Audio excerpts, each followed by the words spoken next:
Hello there, I'm Christine Bentley in studio with Sharon Caddy, and actually it's what he said on what she said, because this is where we're trying to figure out the disconnect between men and women, and we have a great guest here today, Robert Banks. He's an actor, a producer known for Extended Family, for Casey Jones, for Puzzled, and you're also a comic. Yes, I am a comic.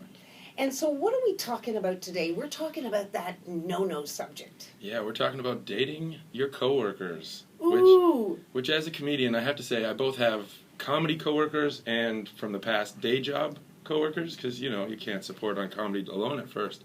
So I've been in a lot of different realms where this has been a problem. So before we get into the specifics, is it a yes or a no? Oh, it's a no. It's a no.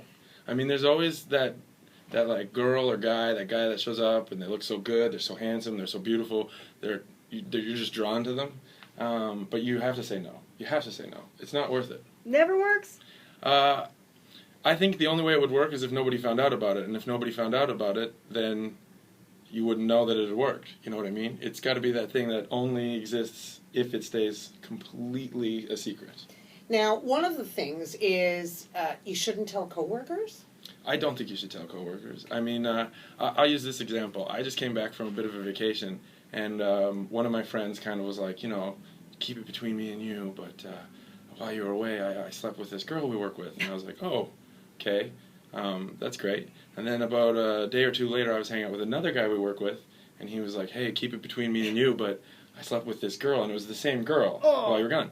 And that's fine. I mean, no shame to her. I mean, high five to her. She's having a great time. Yeah, but do you tell the other guy? No, I didn't tell either of them. But that's the whole thing, right? Like, don't tell anybody, because now I'm the one in the middle who knows that all of this is going on, and it's just a mess. It's a mess. And you're waiting for fireworks at some point. Yeah, well, that's it. Because I'm sure that those are the two that told me. There's probably another two out there that didn't tell me. But, yeah. You know. What about dating your boss? Oh, see, I just got a new boss, too, and we always have 4 bosses at my work. And is she hot? Yeah, the new one.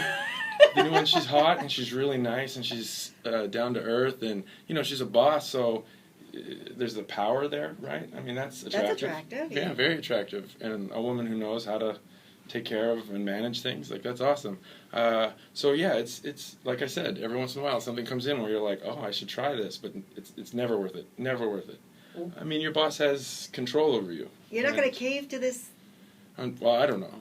I'm going to try not to. Objectively, it's not a good idea, It's but a terrible idea. Practically speaking, you don't really know whether you're going to cave. Well, you know, you have those, you're in the back room, or you're in the elevator, or you're in, you know, you have those moments where it's like awkward and quiet and intimate. It's hard not to give into those. So let me play the devil's advocate. Work is often where people, first of all, meet people that maybe have some similar interests.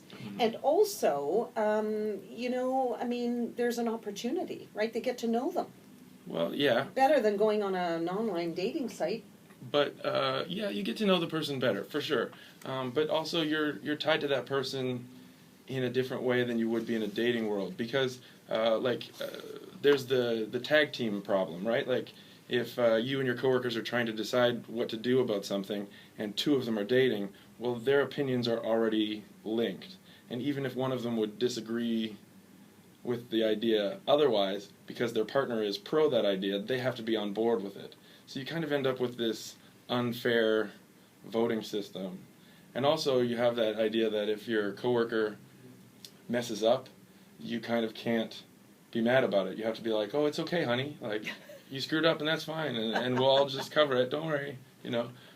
So it's an unequal playing field for the other workers? Is that what you're saying? Yeah, I'm saying it affects everyone else, too. I mean, not only just because you have the, you know, the salaciousness and the hiding and all of that, but you also have kind of like a power struggle. What about jealousy? Yeah, if you're dating someone at work, and obviously they spotted you at work, and then the new hot-looking person comes in. Yeah, exactly. Plus, I think that a lot of people have that escape at work, right? Like, maybe you don't ever act on it, but you definitely flirt with the secretary every other day, or you stop by and you say hi to that customer that comes in. But now when you do that, and you turn around and your boyfriend or girlfriend is standing there looking at you, it doesn't have that playfulness. It has that kind of like, uh-oh, I've been caught feel, right? Well, you just have to start doing that somewhere else, like the gym or... Well, yeah, for sure. But I mean, like, it's innocent in sales or in those kind of jobs. Like, you're just naturally flirting. And then, especially in sales, there is a lot of flirting, right? So if you're just trying to get that sale and maybe you're giggling a little at that joke or touching the elbow, yeah, the other person's going to get really jealous. Yeah. But when mentioning that work for many people is an escape, so let's say you've just spent, I don't know, you've been on holidays for a week and you spent a lot of time hanging out and you just want to have some time with your guy friends or your girlfriends, and you can say, honey, I'd love to get together, but, I've got a project. Well, you can't do that if you're working with them. No, you can't do that at all. They'll know right away. Oh, no, that's for sure. Yeah. Though, it's funny because when I look at some couples that I've known over the years through work, and I know, Christine, you have too, the trouble hasn't been in the relationship. The trouble has been when the relationship ends. Yeah. And both parties still work there. Ooh, Yeah. yes.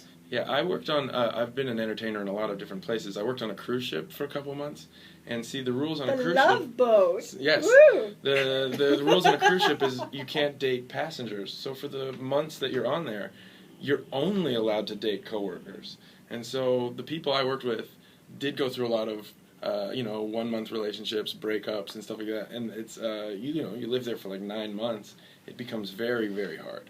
Very, very hard. And then you're right about jealousy, because if you've already broken up and then someone's moving on, if they move on in the workplace, it starts compounding. Yeah, and you have to pass them in the hall.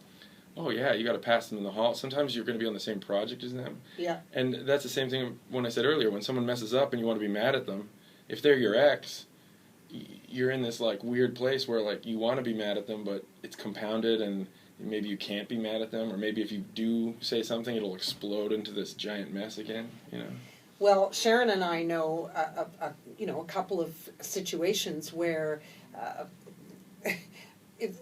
two people in a control room, which is a really high pressure environment, And closed quarters, yeah. Yeah. Yelling. And nerves are running high because it's alive. It's things can happen, and so that's not ideal.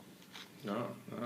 Plus, there's always, those little rebound moments. You know what I mean? Like, you divorced. Yeah, you guys have been apart for about 6 months, but maybe there's still a little spark. You know what I mean? So maybe your hand crosses the other person's hand in the control room, and now you're in the back room smooching or something. You know what I mean? You have that, like, flame still burning after a relationship ends. I think in your work environment, though, as a comic, if you dated anyone that is on the same circuit, and boy, that's material. Yeah. That's just material. I've dated quite a few comedians, and actually for a while there was a little thing where if you dated me and dumped me, your career went very well for about 6 months. So I was a good... That's very Taylor Swift. I was a good springboard for people for a while. But also, you're standing at the back of a room watching a comic make fun of you and make fun of your most personal things. We don't name names. Usually you're just my ex this. Yeah, you're standing there knowing, and so are all the other comics at the back of the room. They know who she's talking about. And I would imagine people at work are very curious about those relationships, so then when you've broken up, they want all the dirt, and then you're kind of exposed. You've had you've opened up to one person, and now the whole office knows probably way more than you ever wanted them to know about you. Well, yeah, especially since in some breakups, as much as you don't want there to be, there can be a villain, and you don't want to be the villain at your workplace because it'll compound. I keep using that word, but everyone in the workplace will know that you broke up with her via text, or that you cheated on her, or what have you, So it's a bit like a divorce where people say that they're then forced to choose sides. Do I stay his friend, or do I stay her friend? I guess that must happen in the office too. Yeah, for sure. For sure.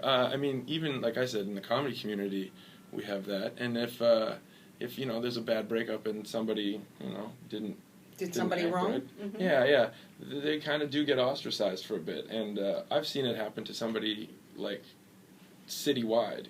They broke up with somebody who was so beloved, and they did it in such a bad way that the entire city was just like, "You're done." They did it with a Post-it? Like on Sex and the City. No, Not quite that bad. not quite that bad. So, now, are you currently involved with somebody? Yes. Oh, I yes. was going to say, if you're not, can you tell us where you're touring on? People can go and Yeah. hit on you? Hit or- on me. No, I do have a girlfriend now, and she walks dogs, so she doesn't have any coworkers. It's not a problem for her. Oh, that's good. So where are you performing? Well, actually, me and my group, we're performing in the Just for Laughs, Oh, good. JFL 42 here in Toronto. We have our shows Saturday and Thursday, and I am the artistic director of the Improv Festival here in the city too. So Big City Improv Festival is happening October 17th to 25th at Comedy Bar. I'm there every day for a whole week. So. Wow. Yeah, JFL's fun. I mean, I was just at so the fun. Montreal one, and Toronto just kicks off, is it next week? It's next week, yeah. That's we're, exciting. We're trying to get into the Montreal one, so we have to really, like, crush our shows here. Oh, you will. We will. You'll knock it out of the park, and so we're going to check you out in Toronto at JFL, and Thank you. Montreal next year. Thanks for having Montreal me. next year, I'm telling you right now. Thank you so much for joining us on What He Said. Now we've got the lowdown on dating a coworker or a boss and what can go right and what can go wrong. And we should let you know we're going to be back in a moment. We've kidnapped Anne Brody, our movie maven, because she's been just drowned out by Tiff. And we will be right back after this short break. Thank you. Thank you. That was lots of fun. It is fun. Sharon, thank you. Thank you so much.